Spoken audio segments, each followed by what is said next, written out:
मैं स्वर्णलता तिवारी, लक्ष्मी नारायण कन्या उच्चतर माध्यमिक शाला, व्याख्याता राजनीति विज्ञान।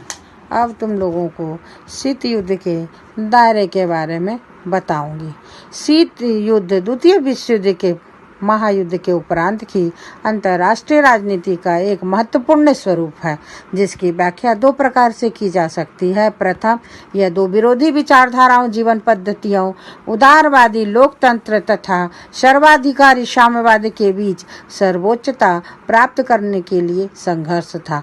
दूसरी ओर, यथार्थवादी सिद्धांत के अनुसार यह शक्ति संतुलन राजनीति का नवीनीकरण है, जिसमें बदले अंतर्राष्ट्रीय राजनीतिक परिवेश में उदित हुए दो महाशक्तियां अमेरिका एवं सोवियत संघ विश्व के अधिकांश राज्यों को अपने प्रभाव क्षेत्र में लाने के लिए निरंतर संघर्ष कर रही थी। अब है अर्थ एवं परिभाषा। जवाहरलाल नेहरू के अनुसार शीत युद्ध पुरातन शक्तियों के संतुलन की अवधारणा का नया रूप है। यह दो विचारधाराओं का संघर्ष न होकर दो भीमाकार शक्तियों का आपसी संघर्ष है। सारांश में कहें तो शीत युद्ध वास्तविक युद्ध जैसा वातावरण बनाए रखने का कला थी, जिसमें प्रत्येक विषय पर विश्व शांति के दृष्टिकोण से नहीं बल्कि दो महाशक्तियों का अपने संकीर्ण स्वार्थों को ध्यान में रखकर बनाई जाने वाली व्यूह रचना थी। यह एक ऐसा युद्ध था जिसका रणक्षेत्र मानव मस्तिष्क था, जो मनुष्यों के मनों से लड़ा गया। इसलिए इसे स्नायु युद्ध, वार ऑफ नर्वज भी कहा जाता है। संक्षेप में शीत युद्ध के प्रमुख लक्षण इस प्रकार हैं। अब है शीत युद्ध के निम्नलिखित लक्षण क्या क्या थे। पहला, शीत युद्ध दो सिद्धांतों का नहीं अपितु दो महाशक्तियों के मध्य सर्वोच्चता प्राप्त करने का संघर्ष था। दूसरा था, यह गर्म युद्ध से भी ज्यादा भयानक युद्ध था, जो मानवों के चिंतन, भावनाओं एवं मनोवेगों पर विपरीत प्रभाव डालते हुए विशिष्ट एवं अशिष्ट एवं असंभव आचरण को जन्म देता है। अब है तीसरा, यह वाक युद्ध अथवा स्नायु युद्ध था, जो मानव मस्तिष्क में लड़ा गया। चौथा है, यह शस्त्र युद्ध के नरसंहार दुष्परिणामों से बचते हुए युद्ध द्वारा प्राप्त होने वाले उद्देश्य के लिए चलाया जाने वाला नूतन शास्त्र था। पांचवा है, यह युद्ध परंपरागत शास्त्रों से नहीं, कागजों के गोलों, पत्र पत्रिकाओं एवं अन्य प्रचार साधनों से छेड़े गए वाणों से लड़ा गया था। यह द्वितीय विश्व युद्ध के प्राप्त लाभों के विस्तार के लिए दो महाशक्तियों के मध्य जारी युद्ध था। अब शीत युद्ध के परिणाम कारण। शीत युद्ध वस्तुतः द्वितीय महायुद्ध से प्राप्त लाभों के विस्तार के लिए दो महाशक्तियों के बीच लड़ा गया था, जिसमें शिकायतों के बौछार के साथ साथ शब्दों, मनोवेगों को भड़काकर निलंबित मृत्युदंड का वातावरण तैयार किया गया था। शीत युद्ध के मुख्य कारण निम्नलिखित है। विचारधाराओं का संघर्ष, युद्धोत्तर उद्देश्यों में अंतर, सोवियत संघ द्वारा युद्धोत्तर समझौते की अवहेलना, अनुबंध से अमेरिका का एकाधिकार घटा, पश्चिम की सोवियत विरोधी नीति, बर्लिन की नाकेबंदी, अमेरिका द्वारा लैंड लीज सहायता बंद करना। अब शीत युद्ध के विकास के चरण।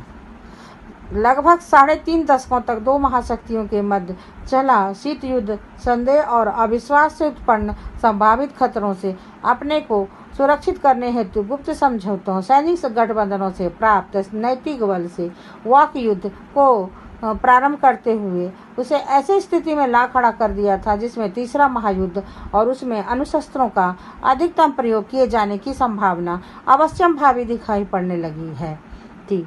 शीत युद्ध के विकास तथा विलोपन को संक्षेप में यहाँ निम्न चरणों में प्रस्तुत किया जा सकता है। अब है संदेह और अविश्वास का प्रथम चरण, ईस्वी 1945 से 49 तक। शीत युद्ध के उदय के बीच द्वितीय महायुद्ध के दौरान ही इन घटनाओं के माध्यम से बोए जाने लगे थे। इस युद्ध में दो राष्ट्र, संयुक्त राज्य अमेरिका और सोवियत रूस, शक्ति संपन्न राष्ट्रों के रूप में विश्व राजनीति में उभर कर आ चुके थे। इन दोनों राष्ट्रों में दो विरोधी विचारधाराओं, पूंजीवाद से प्रेषित या पोषित अनुदार लोकतांत्रिक विचारधारा और मार्क्सवाद से पल्लवित समाजवादी जिसे सर्वहारा विचारधारा ने एक दूसरे की रीति नीति और शासन व्यवस्था के प्रति संदेह और अविश्वास उत्पन्न कर दिया। फलतः दोनों राष्ट्रों महायुद्ध के पश्चात विश्व राजनीति को अपने पक्ष में बनाने हेतु अपनी अपनी विचारधाराओं में निहित विशेषताओं का प्रचार एवं प्रसार करने में जुट गए। दूसरी ओर ये दोनों राष्ट्र विजित जर्मनी और इटली पर अपना नियंत्रण बनाए रखने की इच्छा से दोनों के मध्य पहला टकराव देखने में आया। अमेरिका ना जहां ट्रमेन सिद्धांत की घोषणा के साथ मार्शल योजना के द्वारा पूर्वी और पश्चिमी यूरोप को साम्यवाद के प्रभाव से बचाने हेतु यूरोपीय पुनर्निर्माण कार्यक्रम चालू कर युद्ध से जर्जर राष्ट्रों को 5 अरब 30 करोड़ डॉलर की सहायता देना शुरू किया, वहीं सोवियत संघ ने मार्शल योजना के जवाब में यूरोपीय राज्यों के लिए पारस्परिक आर्थिक सहायता परिषद का गठन कर आर्थिक सहायता देने का आकर्षक कार्यक्रम शुरू किया। इस तरह दोनों महाशक्तियों द्वारा यूरोपीय राष्ट्रों को लुभाते हुए अपने पक्ष में लाने हेतु की जाने वाली कार्यवाही और प्रति कार्यवाही से शीत युद्ध की स्थापना के लिए ठोस आधार प्रदान करना शुरू किया। अब है गुप्त समझौतों के संगठनों से युक्त शीत युद्ध का द्वितीय चरण। अब है द्वितीय महायुद्ध में जर्मनी के विरुद्ध मोर्चा बंदी में देरी कर अमेरिका और उसके मित्र देशों ने सांकेतिक रूप से रूस को यह स्पष्ट कर दिया कि आने वाले समय में साम्यवाद के प्रचार को रोकने के लिए जर्मनी पर अधिकार बनाए रखने हेतु रूस की योजना को कभी सफलीभूत नहीं होने देंगे। इसी सोच को ध्यान में रखकर अमेरिका सहित यूरोप के 10 देशों और कनाडा से मिलकर युद्धोपरांत उत्तर अटलांटिक संधि जिसे नाटो अप्रैल 1949 में कुल 12 देश की स्थापना की। इसी के साथ सारे विश्व में गुप्त समझौतों और सैनिक संधियों का दौर शुरू हो गया। रूस ने नाटो के प्रतिरोध में 1955 में वार्सा संधि संगठन की स्थापना की। इसी समय पूर्व एशिया में कोरिया युद्ध प्रारंभ हो जाने से शीत युद्ध का क्षेत्र एशिया की ओर से हस्तांतरित हो गया। अब साम्यवाद के प्रसार को रोकने हेतु अमेरिका ने चीन के प्रभाव को कम करने हेतु पहले जापान से सैनिक संधि की, फिर दक्षिण पूर्व एशिया के देशों के साथ दक्षिण पूर्व एशिया संधि संगठन या सीटो तथा मध्य पूर्व एशिया के देशों के साथ मध्य पूर्व सुरक्षा संगठन की स्थापना की।